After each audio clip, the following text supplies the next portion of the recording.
Hello అందరికీ welcome back to my channel Radha life style blogs. ఈ video ఏంటంటే ఇంట్లో కూర్చొని పార్లర్ స్టైల్ హెయిర్ కట్ ఎలా చేసుకోవాలో నేనైతే మీకు చూపించేస్తాను. దీనికి మీ దగ్గర 2-3 రబ్బర్ బ్యాండ్స్, ఒక సీజర్ ఉంటే సరిపోతుంది. హెయిర్ని అయితే ముందుగా చిక్కులు లేకుండా క్లీన్గా పెట్టేసుకోవాలి. ఎందుకంటే చిక్కులు ఉందనుకోండి ఎగుడు దిగుడు వచ్చేస్తుంది హెయిర్ అంతా నీట్గా దువ్వేసుకొని వీడియోలో చూపిస్తున్న విధంగా హెయిర్ మొత్తం ముందుకి ఇలా వేసేసుకొని 2 రబ్బర్ బ్యాండ్స్ టై చేసేసుకోవాలి. ఎంత లెంత్ అయితే ఉండాలి అనుకుంటున్నారో అంతవరకు రబ్బర్ బ్యాండ్ పెట్టేసి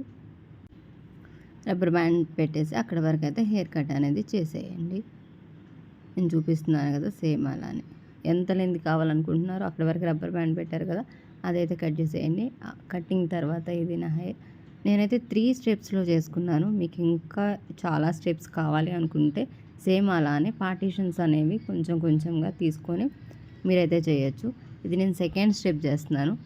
చూడండి సేమ్ అలానే మీరు కూడా తీసుకొని హెయిర్ని అంతా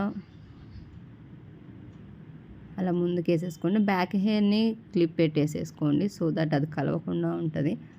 అది ఇది కలిసిపోయిందంటే మళ్ళీ మీకు హెయిర్ అనేది మంచిగా స్టెప్స్ రాదు. సో ఇది కూడా సేమ్ ఫస్ట్ వీడియోలో చూసిన విధంగానే హెయిర్ కట్ అనేది చేసేసుకోండి. ఇది థర్డ్ స్టెప్. మన ఐబ్రోస్ పై నుంచి మనం నార్మల్గా పఫ్ కోసం తీస్తాం కదా ఆ లెంత్ వరకు తీసుకొని సేమ్ దీన్ని కూడా అలాగనే హెయిర్ కట్ అనేది చేసేసుకోండి. సో 3 స్టెప్స్లో హెయిర్ అనేది వచ్చేసిద్ది. మనకి నార్మల్గా పార్లర్లో ఏంటంటే కటింగ్ తర్వాత అవి కర్ల్స్ తిరుగుతాయి కదా సో దానికోసం హీట్ ఫ్రీ కర్ల్స్ అనేవి మీషోలో దొరుకుతాయి. నేను మీకు కావాలంటే లింక్ డిస్క్రిప్షన్లో పెడతాను. అవి వాటితో సెట్ చేశారంటే మీ హెయిర్ సేమ్ పార్లర్లో మనం ఎలా హెయిర్ కట్ చేసుకుంటామో ఫస్ట్లో నా హెయిర్ చూపించాను కదా సేమ్ అలానే ఉంటుంది. సో ఇది హెయిర్ కట్ తర్వాత చూడండి చాలా బాగా వచ్చింది కదా. సో ఆ కర్ల్ కోసం అయితే నేను చెప్పాను కదా మీషోలో దొరుకుతాయి అవి హీట్ ఫ్రీ స్టిక్స్ అనేది. నేను దానికోసం ఇంకో వీడియో తీసుకోవడం మీకు చూపిస్తాను తర్వాత ఎలా ఉంది ఏంటి అనేది.